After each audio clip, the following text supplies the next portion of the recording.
Olá, pessoal, tudo bem?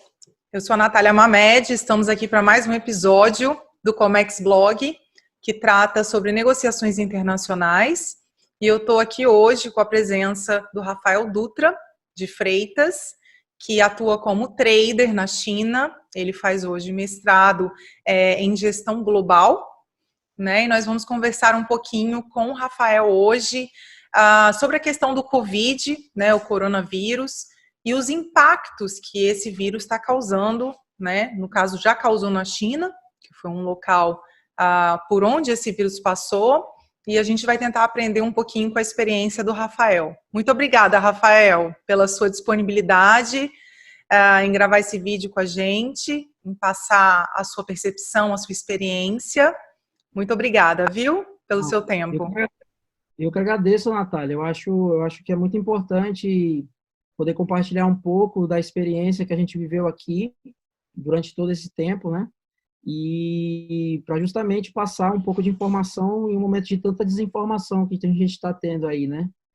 Exatamente, Rafael, é justamente esse o interesse que a gente tem, é trazer informação para as pessoas, principalmente com esse viés do comércio exterior, que é onde a gente trabalha, né? Então, eu queria que você começasse contando para a gente, Rafael, como que foi, desde o início dessa crise, dessa pandemia aí na China, que foi o epicentro, né, da pandemia. Conta pra gente como que foi o início, porque aqui no Brasil, como você mesmo sabe, as pessoas ainda estão numa fase de negação, as pessoas não estão aceitando ainda muito bem a gravidade desse problema. Então conta pra gente como que foi esse processo. Aí você tá em qual cidade? Eu falo agora de Xangai, eu moro aqui na cidade de Xangai. Xangai. Então, Xangai não foi tão afetado como a cidade de Wuhan, né? Que foi o epicentro. comparado com o Wuhan, nenhum lugar da China teve a gravidade de Wuhan. O Wuhan sozinha tem hoje 50 mil casos. A cidade de Xangai chegou aí hoje com 350, 360 casos aproximadamente durante todo esse período, né? Então, assim, basicamente, é até engraçado porque eu posso comentar que eu acompanhei todo o processado durante justamente uma viagem. No início de janeiro, começaram a circular, assim, algumas notícias sobre um possível vírus que existia em Wuhan. Não se sabia o que estava acontecendo, mas não existiam notícias realmente muito claras, assim, quando eu digo claras, não existiam tantas informações específicas sobre o que estaria acontecendo, mas sabia da existência. Tanto é que eu cheguei até a tentar fazer uma retrospectiva de notícias que eu acompanhei, né? Eu viajei de Xangai para Xi'an e para Pequim entre o dia 16 de janeiro e 23 de janeiro. E durante todo esse período eu pude acompanhar basicamente como foi o processo. Durante essa viagem eu acompanhei como foi todo o processo de chegar até a quarentena e o início das situações. No dia 16 de janeiro, só para frisar que eu iria viajar para Wuhan, de Wuhan iria para Xi'an e de Xi'an eu ia para Pequim. Porque Wuhan fica entre Xi'an e Xangai. Wuhan fica uma cidade central da China, numa província central, e eu ia viajar para lá porque eu já tinha viajado para a cidade, já conhecia, eu tenho amigos brasileiros que eram do Ciências Sem Fronteiras, eu vim para cá, para a China a primeira vez pelo Ciências Sem Fronteiras, e eu tenho amigos que estudaram lá, eu gosto da cidade, eu ia passar por lá. Só que eu desisti de ir e decidi ir direto para Xi'an. Então, o meu trem seguiu em direção a Pequim, foi para Xi'an, circundou toda a província de Hubei, não passou por dentro da província, circundou toda a província de Hubei. Cheguei em Xi'an dia 16, estava tranquilo, a cidade estava se preparando para o Ano Novo Chinês, 16, 17, 18, 19, tudo tranquilo, eu andando, passeando, estava junto com a minha namorada. O Ano Novo Chinês é qual dia exatamente, Rafael? Cada ano é diferente, mas nesse Ano Novo Chinês caiu no dia 24 de fevereiro. As pessoas estavam se preparando, então, para o Ano Novo. E as pessoas estavam se preparando para o Ano Novo Chinês e já estava tendo uma migração de chineses. As pessoas já estavam migrando. É a maior migração do mundo. São coisa de 2 bilhões de viagens que são realizadas em um período de 10 dias. Então, as pessoas já estavam viajando. As cidades grandes da China, como Xangai, como Pequim, são cidades formadas por imigrantes. É que nem São Paulo. Quantas pessoas em São Paulo são de fora? quando chega essa época do Novo Chinês, é o ano que eles saem para viajar. Então, as estações de trem estavam lotadas, as pessoas estavam viajando, os trens estavam acabando. Pior época, né? E a pior época, a época realmente assim, você tem que comprar as passagens às vezes com um mês de antecedência, porque senão você não tem passagem. E aí, nisso, viajei para Xi'an, passei esses dias lá super tranquilo, ninguém estava usando máscara, não estava acontecendo nada. Dia 19, peguei o trem para Pequim. Cheguei em Pequim dia 20 pela manhã. Dia 20 foi quando teve um anúncio oficial. As coisas ainda não estavam muito claras, eu não estava acompanhando muito bem naquele dia, eu estava de passagem, estava curtindo, estava brincando, passeando pela cidade, e, e eu vi que a coisa estava começando a ficar séria, existia uma coisa séria. No dia 21, quando eu já fui no aeroporto deixar minha namorada para ela ir para o país dela, no dia 21 o aeroporto já estava tendo um controle de entrada de pessoas, e eu não sabia por quê. Eu tentei entrar nas universidades de Pequim para fazer alguns vídeos que eu também posto sobre estudar na China, assim, essas temáticas também para as pessoas, né? E as universidades já não estavam mais permitindo as pessoas entrar. Por quê? Porque já era o início do controle das pessoas não ficarem em regiões com muita gente, aglomerações. E as universidades aqui na China recebem muita gente da comunidade para caminhar, para passear, fazer esporte. Então, eles fecharam as universidades. E eu não sabia por quê, eu não estava entendendo por quê. Dia 21, deixei a minha namorada no aeroporto. Dia 21 à tarde, as pessoas já começaram a usar máscaras. Eu comecei a ficar assim... casos registrados aí nesse dia? Já tinham casos registrados. No dia 21 de janeiro, já começou a ser divulgado a lista de casos registrados. No dia 21 de janeiro, não me lembro agora exatamente quantos casos, mas já começou a ser divulgado com 200 e poucos casos. Os casos começaram a ser divulgados já com 200 e poucos casos. Então, foi quando a gente já começou a ter mapas falando sobre aonde estavam esses casos. Já tinha caso em Wuhan, né? Tinha casos em Wuhan, se eu não estou enganado, em Pequim, Xangai e Guangzhou. Se eu não estou enganado, não tenho certeza agora se eram dessas cidades mesmo. Mas, então, foi quando começou a ter a divulgação, dia 21. E as pessoas começaram a usar máscaras nesse dia. Dia 22, eu continuei andando pela cidade, passeando pela cidade. Só que dia 22 já tinha muita gente usando máscara. Os restaurantes que eu já fui em Pequim já começou a dar máscara para os clientes. E eu peguei Aí já é um hábito, né? Na China já é um hábito das pessoas usarem a máscara. Existe o asiático, na verdade, ele geralmente usa máscara em duas situações. Você tem a máscara de poluição, e você tem a máscara cirúrgica, né? Que eles usam geralmente quando eles estão doentes. O asiático, ele tem a cultura de que quando ele está doente, ele usa máscara. Para não transmitir. Para não transmitir. Ele pensa na comunidade, ele não está pensando em não pegar. Não pegar, ele então, pensa em não passar, né? Ele pensa em não passar. Então, as pessoas, como começou a surgir essa ideia que ninguém sabia o que era ainda direito, as pessoas começaram a usar porque ela não sabia se ela podia pegar ou não. Muita gente tinha viajado, se ela já estava com a doença ou não. Então, os restaurantes começaram a entregar máscaras. No dia 23, eu peguei meu voo de Pequim, do novo aeroporto de Pequim, que acabou de ser inaugurado agora em janeiro. Acho que eu peguei em dezembro, aliás. Eu peguei nas primeiras semanas que tinha sido inaugurado os voos, um aeroporto novo para 100 milhões de pessoas. No dia 23 já estava tendo controle de temperatura, já estavam verificando as pessoas que estavam entrando. Eu entrei no aeroporto, estava vazio. Vazio. Já estava vazio. 3 dias depois do anúncio. Isso. Aí, por que já estava vazio? Porque no dia 23, eu não estava... Quando eu peguei o avião, eu não estava sabendo ainda qual que tinha sido as legislações e tudo. Quando eu cheguei em Xangai, já estava tendo controle de tudo. Já estavam medindo a temperatura de todo mundo, já estavam colocando máscara em todo mundo, já estava começando a ter as orientações. As pessoas começaram a receber orientações para ficar em casa, para não sair. Dia 23... Então, no dia 23 foi quando a cidade de Wuhan entrou em quarentena.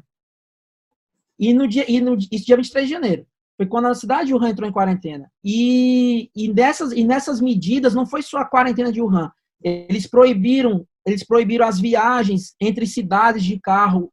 As pessoas podiam viajar na China de avião ou de trem. Por quê? Porque como as pessoas, para entrar numa estação de trem, elas precisam passar por um controle, Eles colocaram médicos na entrada das estações e nas entradas dos aeroportos.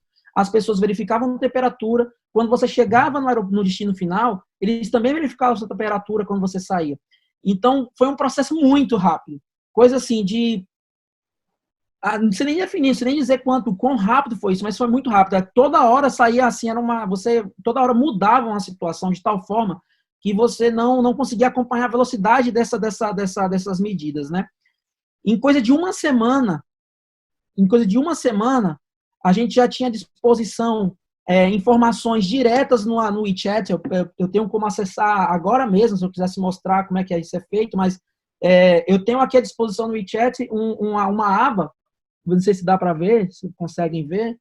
Deixa eu ver se eu consigo desligar aqui. Por causa do brilho do celular não dá para ver muito bem, mas era aquele aplicativo que controlava o número de casos? Não, esse aplicativo aqui, ele mostra todas as informações. Essas informações aqui surgiram do dia para a noite. Foi uma atualização que colocaram em coisa muito rápida. E aqui você conseguia acompanhar todos os dados, como estava se desenvolvendo, para onde estava indo, o que estava acontecendo. Aqui nesse aplicativo, eu consigo ver quais aviões tiveram pessoas infectadas, quais trens tiveram pessoas infectadas, quais ônibus tiveram pessoas infectadas, quais táxis tiveram... Qualquer meio de transporte público que teve uma pessoa infectada, eu consigo verificar. Para ver se você esteve por perto dessa pessoa, né? E você isso mesmo. talvez fazer um teste para ver se você está com vírus. E é isso mesmo. Então, isso assim foi muito rápido. Essa mudança foi muito rápida. Assim, surgiu do nada muita informação ao mesmo tempo, muita mudança ao mesmo tempo. E dia 24 começou o Ano Novo Chinês. Então, no Ano Novo Chinês, tradicionalmente, as cidades grandes como Xangai, Pequim, Guangzhou, elas ficam vazias. Por quê? Porque como são pessoas de fora, essas pessoas voltam para casa. Uhum. E então a cidade de Xangai, a cidade de Pequim, elas ficaram vazias. Elas ficaram vazias assim automaticamente. E aí, à medida que começou a ter indicação para as pessoas, fiquem em casa, fiquem em casa, fiquem em casa. As aulas foram canceladas. Na verdade, não tinha aula, né? Só que as aulas iam voltar em fevereiro e as universidades estavam falando, a gente não sabe quando vai voltar, não sabe quando vai voltar. Então, foi tudo muito rápido no início. Foi muita informação ao mesmo tempo. E a minha sensação é o seguinte: no Brasil, assim, como é que eu posso dizer isso? A gente teve aqui, eu sinto que não teve muito tempo para tomar uma ação, tá certo? A sensação que eu tive é que não teve muito tempo para se tomar uma ação. A ação teve que ser muito imediata. Aí no Brasil está se falando com essa relação que o governo chinês sabia desde novembro.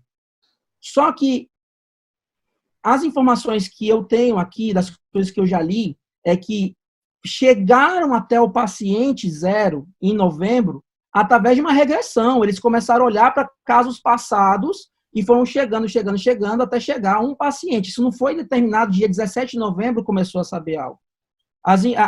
O que se sabe é que no fim de dezembro, inclusive no fim de dezembro, eu já tinha visto alguma notícia falando sobre isso, que estavam chegando pessoas com um quadro de pneumonia, apresentando sinais, apresentando sinais similares e que ninguém sabia o que era. E isso foi perto do Natal, perto ali, próximo do Ano Novo.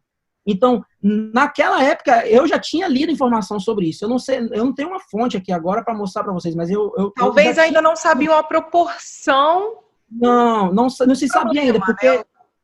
Tamanho real, isso daí só foi tomando forma mesmo conforme o vírus foi contaminando um maior número de pessoas. Isso mesmo. Eu fiz uma retrospectiva dos canais que eu acompanho, das notícias anteriores, para tentar ver quando que começou as notícias mesmo.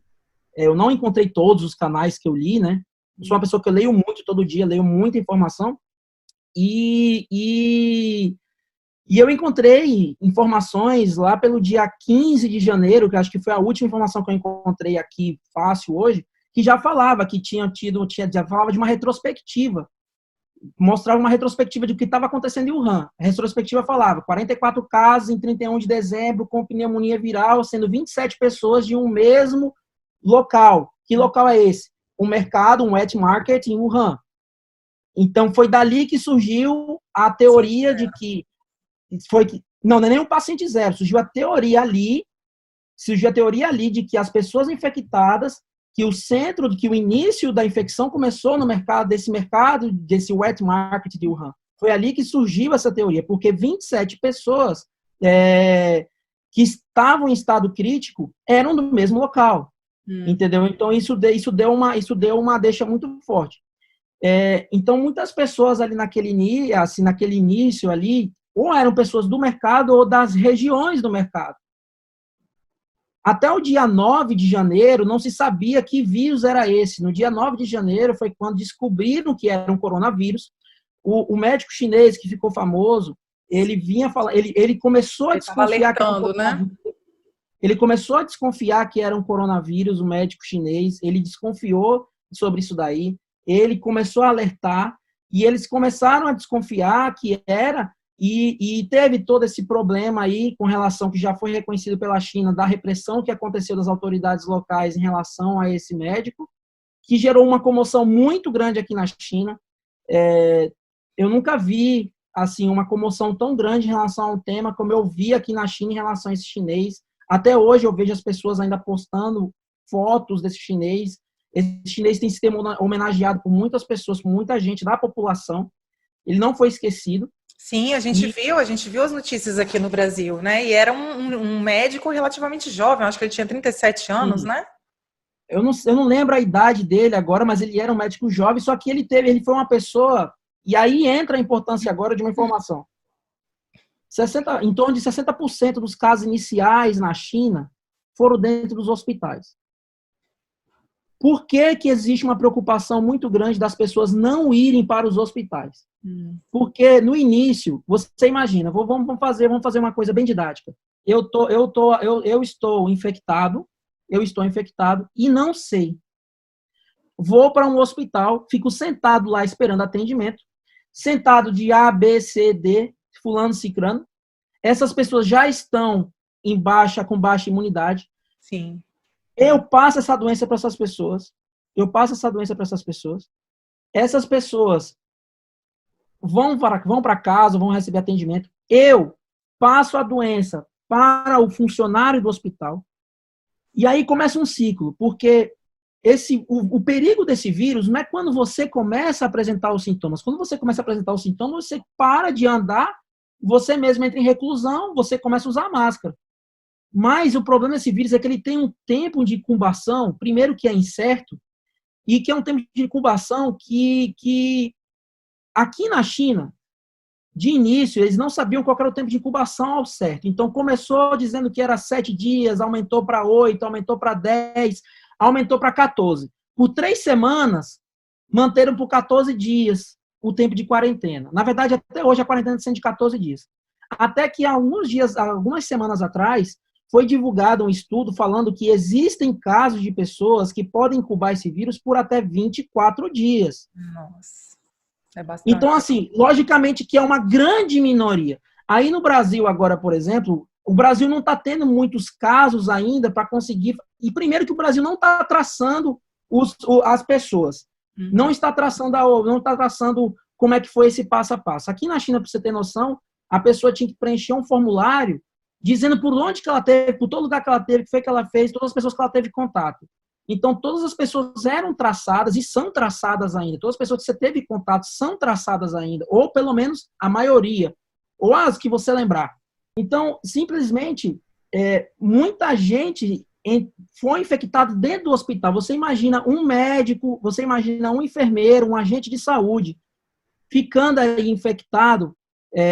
Não vou nem colocar o tempo máximo, mas vamos colocar aí até 8 dias. Vamos dizer 8 dias. A pessoa fica 8 dias sem sentir um sintoma, infectado, transmitindo isso. Imagina um agente de saúde nessa situação. 80% dos casos são assintomáticos, né? Então, a maioria das pessoas estão com vírus, às vezes não progride, não evolui, mas você está com vírus e você pode transmitir. Então, se pega uma pessoa com baixa imunidade, aquela pessoa tem grande risco de... Na verdade, não é que 80% das pessoas são assintomáticas. 80% das pessoas apresentam sintomas leves. algumas pessoas, esses sintomas leves é que trouxeram a confusão de que é uma gripe. Por que essa confusão existiu? Porque para surgir didaticamente, as pessoas falaram, os sintomas parecem uma gripe. Os sintomas parecem uma gripe. Telefone sem fio. Os sintomas parecem uma gripe, é uma gripe. Uhum. E era então, essa percepção que as pessoas estavam até, foi segunda-feira, quando os governadores, né, de forma geral, emitiram um comunicado aqui no Brasil que as pessoas deveriam se manter em casa, em isolamento social, e aí sim que as pessoas começaram a se dar conta de que aquilo não era somente uma gripezinha, de que se trata de um vírus mais poderoso, altamente contagioso e que pode ser muito letal. Então, aqui no Brasil, essa consciência... as pessoas só tomaram essa consciência a partir dessa semana, que dia 16 agora, né? Hoje é dia 21. Então, foi num período aí de 5 dias que as coisas aconteceram muito rápido aqui no Brasil, estão acontecendo muito rápido, mas as medidas que estão sendo tomadas não estão sendo tão coordenadas como foi aí. Essa questão do mapeamento, isso é uma informação interessante para nós, né? Todos os pacientes que chegam, que são diagnosticados com coronavírus, deveriam fazer um mapeamento de por onde aquela pessoa andou nos últimos 14 dias, já que o vírus fica incubado por até mais tempo. Então, são medidas como essas aí da China, que tem uma infraestrutura muito melhor, são medidas como essas que deveriam ser tomadas aqui no Brasil. E assim, Rafael, a gente viu que todas as fábricas aí praticamente pararam, né? Fecharam mesmo, não teve embarque mais de carga nenhuma. Como que foi isso daí durante esses 2 meses que você falou? Janeiro. Bom, é o seguinte, primeiramente é importante frisar que quando você tem o Ano Novo Chinês, o mês anterior, o período, as 3 semanas anteriores ao Ano Novo Chinês é um período que as pessoas começam a viajar, as fábricas começam a diminuir a produção e as fábricas começam a deixar de funcionar. Então, esse é um período normal de fechamento. Então, quando veio o Ano Novo Chinês, as fábricas já estavam todas fechadas. Estava tudo fechado, porque tudo fecha praticamente. No Ano Novo Chinês, tudo fecha, praticamente. Por quê? Porque o chinês fica com as famílias. No Ano Novo Chinês, são 10 dias, uma semana que as pessoas ficam com as famílias, tá certo? O Ano Novo Chinês, no total, são 15 dias de celebração, tá? Mas as férias de cada chinês é diferente, varia de uma semana a mais de 20 dias, até um mês. Depende do chinês, do tempo de trabalho, várias situações. E assim, então, durante o Ano Novo Chinês, tudo estava fechado. O problema não era durante o Ano Novo Chinês em relação à economia chinesa, é o pós o Ano Novo Chinês. Então, o Ano Novo, no dia 24 começou aquela agonia toda, dia 23 começou aquela agonia toda, ninguém sabia o que ia ser, como é que estava. Durante o Ano Novo Chinês começou a surgir o pico, começou a surgir os incrementos. Como a China surgiu e no meio com a epidemia ali, já com 200 casos ali, começando a divulgar os casos como 200, ela já estava no meio da epidemia. Então, em um curto espaço de tempo, estourou muito os números, porque o governo chinês começou a fazer exame em todo mundo. E então, quando chegou o fim do Ano Novo Chinês, o governo chinês decretou, primeiro, né, quando chegou o Ano Novo Chinês, o governo decretou o fim de todas as celebrações. Não teve celebração de Ano Novo Chinês nenhuma, não teve festa, não teve comemoração, não teve nada. Foi tudo proibido. E quando chegou o fim do Ano Novo Chinês, o governo chinês já tinha decretado uma extensão do Ano Novo Chinês. Algumas cidades estenderam para o dia 10, outras cidades estenderam para o dia 9. O Ano Novo Chinês ia acabar dia 3 de fevereiro. Essa extensão aí foi quando começou o problema. Porque ninguém sabia o que estava acontecendo e a gente não tinha chegado ainda ao pico das infecções aqui na China. Tá? Então, ninguém sabia quanto tempo isso ia demorar. E você imagina que, como eu falei, são 2 bilhões de viagens nessa época. É a maior imigração do mundo, 800 milhões de pessoas viajando durante esse tempo. E as pessoas que viajaram para fora não conseguiam voltar. Então, as fábricas, depois que passou o Ano Novo Chinês, as empresas não conseguiam voltar porque os funcionários estavam trancados nas outras cidades. as pessoas não conseguiam voltar. Se elas, aí começou a ter políticas do governo chinês, que é o seguinte, você vai voltar de uma cidade, primeiro, província de Hubei, ninguém sai, ninguém entra. Lá as pessoas ficaram trancadas mesmo. Trancadas, ninguém entrava, ninguém saía em Hubei.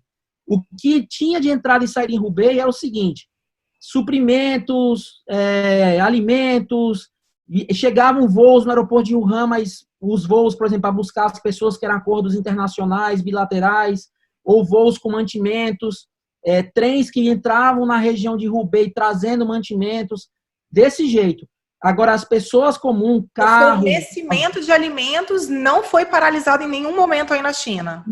Não foi. Mas só que, obviamente, que no início da epidemia, houve uma fé. No início da epidemia, as pessoas se assustaram, que nem está acontecendo nesse exato momento no Brasil. Mas chegou a ter desabastecimento? Os supermercados chegaram a ficar desabastecidos, como foi na Itália?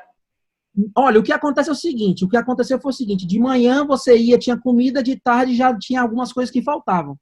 Nos primeiros dias, faltou muita coisa, porque muita gente foi comprar, que nem está acontecendo aí no Brasil, tem muita gente no mercado comprar. Uhum. Só que você ia no outro dia de manhã, tinha comida.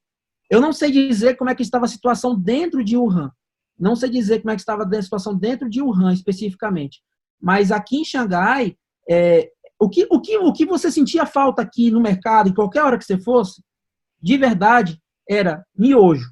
Porque chinês come o lamen, eles comem lamen, então, o macarrão instantâneo. Então, o macarrão instantâneo era o que você não encontrava. Entendeu? Agora você encontrava fruta, você encontrava tudo. Olha. Teve um certo desabastecimento de carne, algumas carnes, então carne de boi diminuiu. Você viu dificuldade assim, em alguns lugares de ver carne de frango, mas carne de porco não faltou, você tinha carne de porco. E a culinária chinesa é baseada na carne de porco. A principal carne consumida na China não é a carne de boi nem a carne de frango, é a carne de porco. Entendeu? Então, assim, carne de porco ainda tinha, você conseguia encontrar. E muita dessa proteína é importada, né?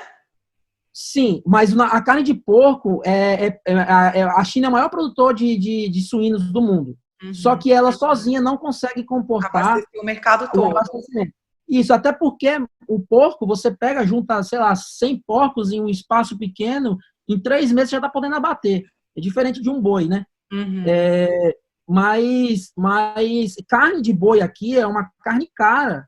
Carne de boi aqui é uma carne cara, sabe? Você comprar uma carne de corte aqui, 1 quilo de uma picanha aqui, se você for comprar uma carne cortada, aqui não vende picanha, não vende carne cortada em cortes, né? Como a gente compra aí no Brasil. Mas se você for comprar uma carne dessa, você vai pagar R$150 num quilo, dependendo de onde vem a carne, sabe? Não é tão acessível para a população em geral, né? Não é. A população geral come frango, carne de porco, tá certo? Tanto é que quando você vai no restaurante chinês que tem carne de boi, os pedacinhos de carne assim, bem pequenininho. Uhum.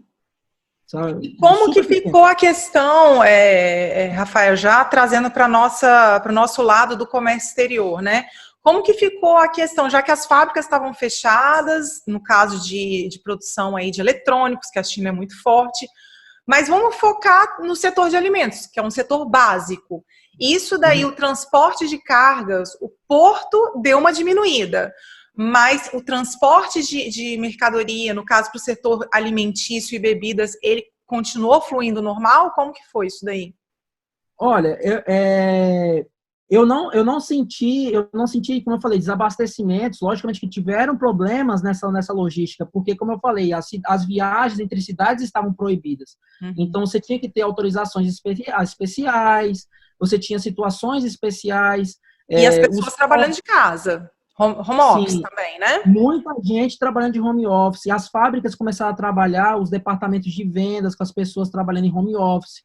As fábricas que começaram a funcionar, elas só começaram a funcionar, as empresas para começarem a funcionar, elas tinham que pedir uma autorização para o governo, onde essas pessoas, para começar a funcionar, elas tinham que comprovar que elas iam entregar para os funcionários condições mínimas de trabalho. E quando se diz condições mínimas de trabalho, máscara, álcool em gel, medir temperatura, fazer um controle, que era o controle exigido pelo governo. Então, isso não foi fácil de ser feito por muitas empresas. Esse retorno, né? Ao trabalho. muitas empresas não conseguiam fazer isso. Então, muita empresa não conseguia abrir porque não tinha como oferecer máscara para o funcionário, ou porque não tinha como oferecer um controle de temperatura, ou porque não tinha como oferecer álcool em gel. E lembrando que esses insumos também faltaram aqui. Nós estamos falando de uma população de 1 bilhão e 400 milhões de habitantes. E a gente viu, tiveram várias operações de exportação de máscara aí para a China. Isso. O governo chinês, inclusive, chegou a tabelar preços de máscara. Primeiro eles tabelaram, depois o que foi que eles fizeram? Depois eles começaram a cadastrar as pessoas foram cadastradas. Então, na sua comunidade, você para comprar máscara, você ia numa farmácia da sua comunidade, você dava o seu número, no meu caso, passaporte, eu poderia ir lá, e eu podia comprar máscaras limitadas. Então, eu tinha direito a comprar máscaras a determinados momentos, entendeu? Então, eles foram limitando, eu não podia chegar e comprar. Foram contingenciando isso para não faltar para a população geral. Isso. E as empresas, então, elas tiveram esse problema de logística de RH, logística de funcionário, a logística entre si, entre as coisas, os portos. Eu falei, as pessoas tinham viajado. Não tinham retornado ainda. Então, os portos, você tinha redução de funcionários dos portos, os caminhoneiros tinham dificuldades para sair das outras províncias para trazer contêiner e para levar contêiner. Então, os portos começou a ter uma grande fila para descarregamento de contêiner, para carregamento de contêiner. A redução foi brusca. Então, você não conseguia desovar todos os contêineres de um navio rápido e não conseguia carregar os navios com os contêineres. E isso foi muito complicado, né? Tanto é que eu cheguei a ler notícias aqui falando que tinha contêineres e contêineres, por exemplo, de carne, de comida, que estavam no porto e que não estava tendo dificuldade de desovar. Uhum.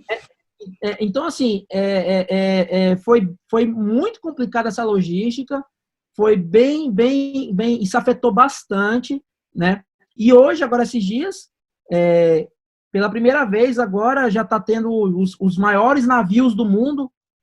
Realmente, os dois maiores navios do mundo conseguiram atracar no porto, aqui na China, aqui em Xangai. A MSC, né, eu vi. Isso. E eles conseguiram agora atracar no porto pela primeira vez desde o início da crise e estão começando a carregar. Então, assim, as operações nesse momento... Já carregando, Rafael? Então, significa que já tem produção aí para carregar e trazer para cá, por exemplo? Já tem situação, já tinha produções que estavam no porto que não conseguiam sair, né? Entendi. Já tinham produções que estavam no porto, então você tem uma fila de contêineres, você tem toda uma cadeia de problemas aí. As fábricas já começaram a voltar a produzir. Hoje, 95% das grandes fábricas chinesas já voltaram a produzir. Elas ainda não voltaram a trabalhar com total capacidade, porque agora entra outro problema, que é o problema dos insumos. A fábrica, para produzir, precisa dos insumos. Sim. Só que toda a cadeia ficou influenciada. Então, ficou paralisada, né? A fábrica de insumo tem que voltar a normalizar para entregar o insumo para a fábrica poder produzir. Detalhe, a China decretou um estado de exceção. Então, os contratos não poderiam ser firmados, não poderiam ser garantidos. Isso, não teria como... como é que uma fábrica chinesa vai falar? Eu vou produzir em 15 dias e te entregar aí as coisas em 45 dias no Brasil? Uhum. Eles não conseguiam, não tinha como determinar isso. Então, contratos da China com outros países de compra de comida foram cancelados, contratos de outros países com a China foram cancelados, produções que já estavam prontas, aguardando no porto, ficaram lá perdidas.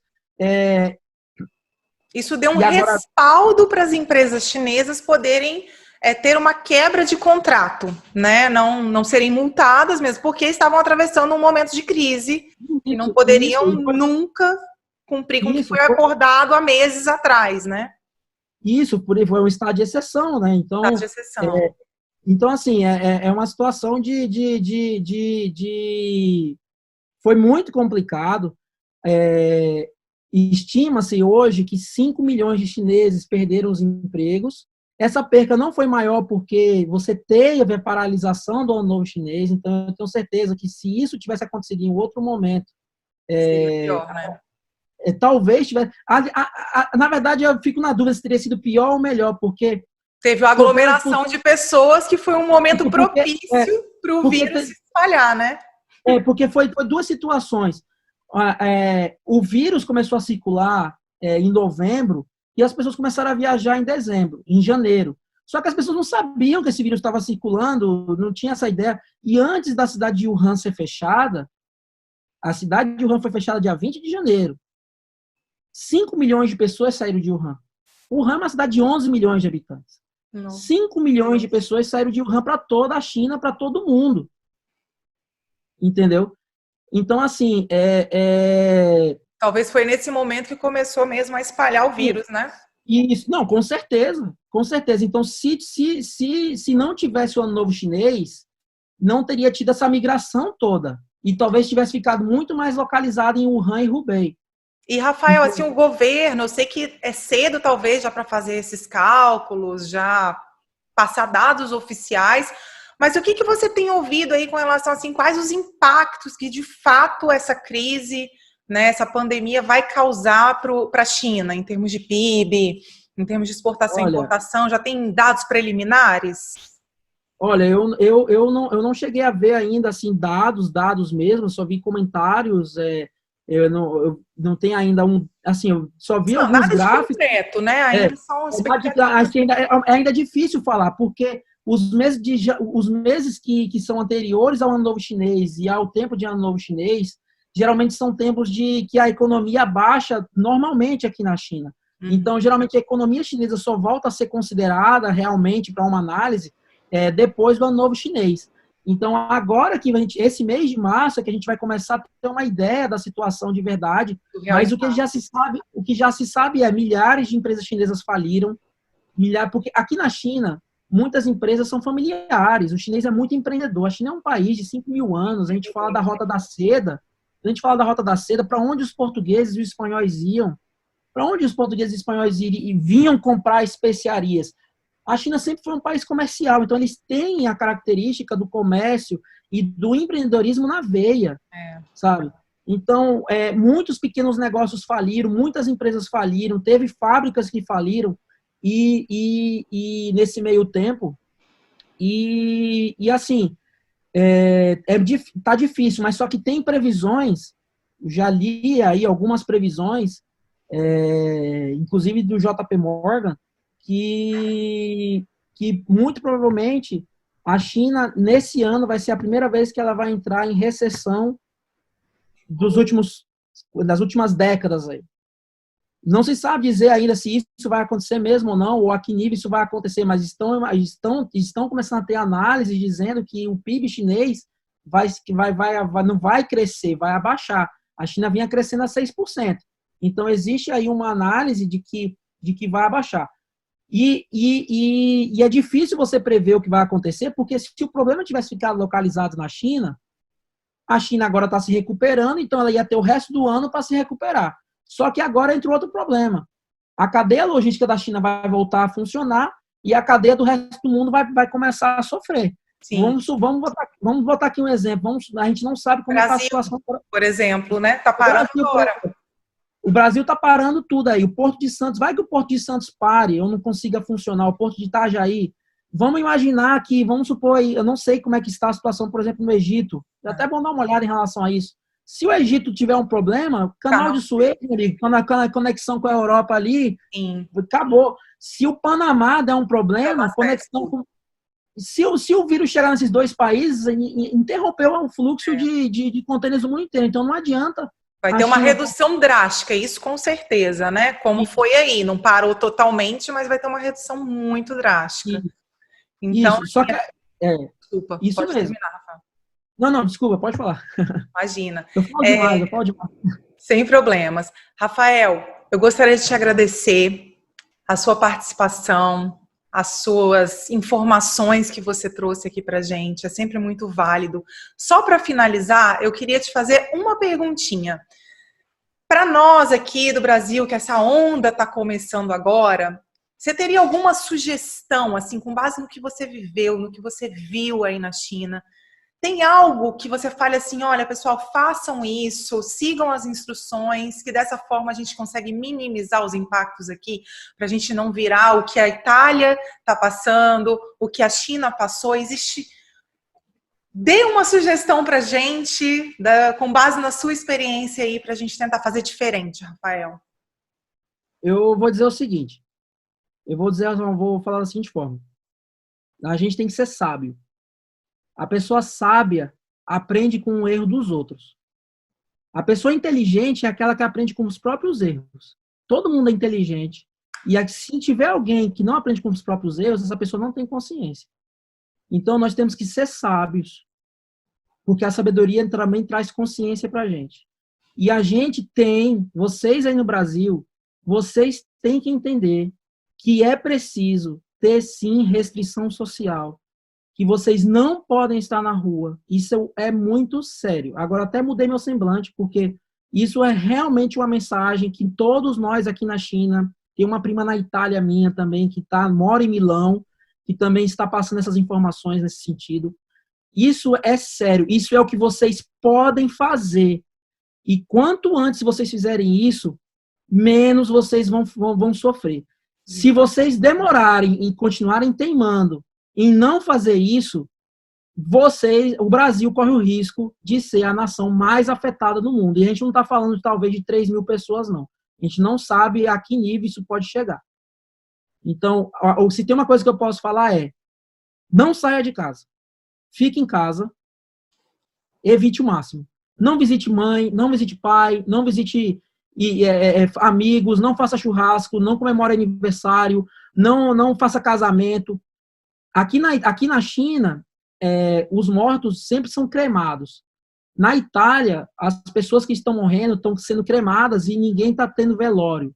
As pessoas não estão podendo se despedir.